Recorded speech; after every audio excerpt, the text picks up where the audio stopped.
이번에는 미국 현지 연결해서 주요 이슈 체크하겠습니다. 유남선 매일경제신문 뉴욕 특파원 연결합니다. 안녕하세요. 네, 안녕하세요. 네. 파월 연준 의장이 어제 물가가 드디어 완화되기 시작했다 이런 발언을 하면서 자산시장 전체에 호재가 되고 있습니다. 주식시장뿐만이 아니라 부동산도 그렇다는데 자세한 내용 부탁드립니다. 네, 모기지 뉴스 데일리에 따르면 지난 1일 30년 고정주택담보대출 금리가 5.99%까지 떨어진 것으로 나타났습니다.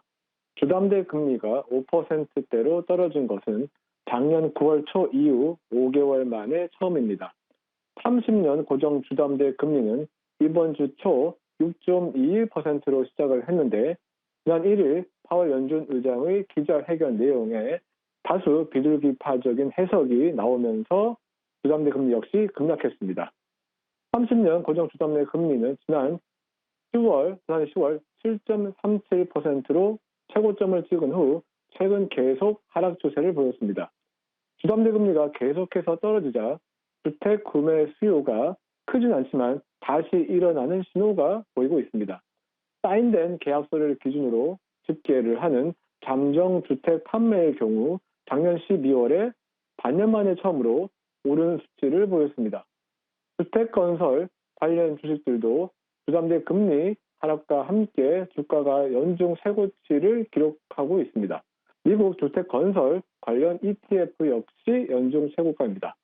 이에 향후 미국 기준금리 인상 중단과 맞물려 미국 부동산 시장이 앞으로 얼마나 다시 활성화될지 주목되고 있습니다. 네. 한편 또 미국 의회에서 틱톡을 금지하는 움직임이 본격화되고 있다고 합니다. 자세히 전해주시죠. 네, 그렇습니다. 미국 정치권에서 공화, 민주 양당이 모두 중국계 소셜미디어인 틱톡 퇴출 운동이 벌어지고 있습니다. 2일 뉴욕타임스에 따르면 민주당 소속 마이클 벤넷 상원 의원이 팀 쿡 애플 최고 경영자와 구글의 모회사 알파벳의 순다르 피차이 CEO에게 앱스토어 및 구글 플레이어에서 각각 틱톡을 탈출해달라는 내용의 사안을 보냈습니다. 상원 정보위원회 소속인 벤넷 의원은 사안에서 중국 공산당이 미국인 3분의 1이 보는 콘텐츠를 마음대로 결정하고 미국인들의 축적된 정보를 사용할 수 있다며 탈출 이유를 설명했습니다.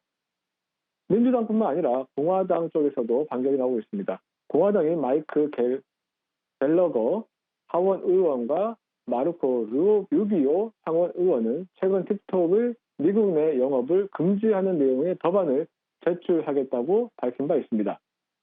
또 이어서 하원 에너지 통상위원회는 오늘 3월 23일 청문회를 열고 틱톡의 미국인 개인정보 관리 관행에 대한 틱톡 CEO로부터 직접 설명을 들을 예정입니다.